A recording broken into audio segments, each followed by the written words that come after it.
The barracks were quiet that night, save for the occasional murmur of soldiers writing letters home. Daniel Hayes sat on his bunk, staring at the blank page before him. He had no one to write to. No wife, no family, no one waiting anxiously for news of his return. War had a way of making men feel alone, but for Daniel, loneliness had been there long before the battlefield. That night, while searching for supplies in an old storage room, Daniel found something unexpected, a weathered box labeled Unsent Letters. Curious, he opened it. Inside, dozens of yellowed envelopes lay untouched, their ink slightly faded but still legible. Letters from soldiers who never made it home. He picked one at random. "Margaret, my love, if you're reading this, it means I didn't make it back to you. But please know that I carried you with me in every step. You were my greatest joy, and if I had to do it all over again, I would still choose you." Henry Daniel froze. The name sounded familiar. He shuffled through more letters. Henry Lawson, a soldier from a different war, decades ago, and Margaret. She had never received these letters. Something about that thought unsettled him.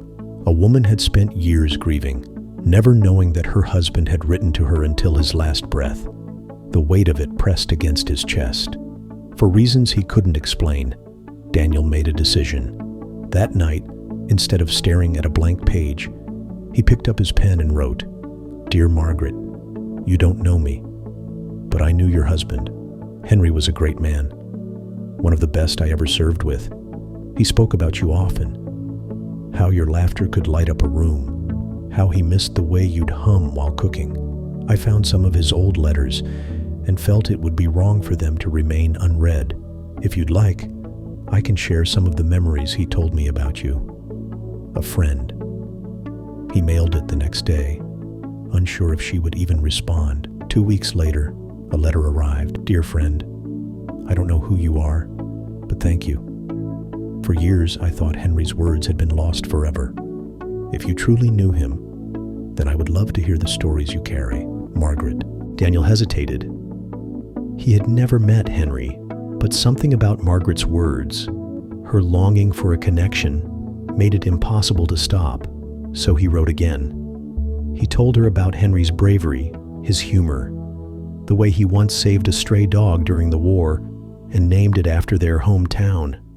It was all fiction, but Daniel wrote with such detail that even he began to believe it. Margaret wrote back each time, her words filled with gratitude, and with every letter, Daniel found himself opening up too. He shared stories of his own struggles, never directly, always hidden between the lines of Henry's tales.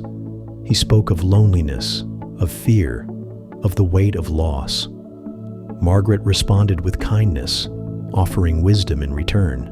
"War does not end when the battle is over," she wrote. "The hardest fight is learning to live again." Her words stayed with him. One evening, Daniel's unit was ambushed. The attack was brutal, and by the time it was over, he had lost his closest friend. The guilt was suffocating. He had seen death before, but this one felt different.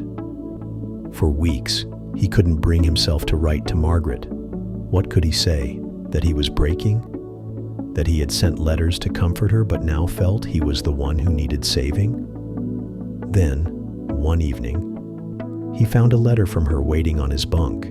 "Dear friend, I haven't heard from you in a while.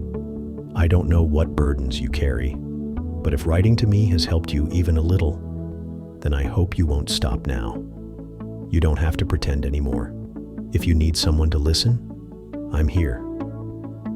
Margaret Daniel read the letter twice, then again. She knew. She had known for a while, and yet she still wrote back. His hands trembled as he picked up his pen. "Dear Margaret, my name is Daniel. I never knew Henry. I found his letters and wanted to give you some sense of closure, but I never expected that you would be the one giving me peace in return. I don't know if you'll forgive me, but I want you to know that your words kept me going when I thought I had nothing left.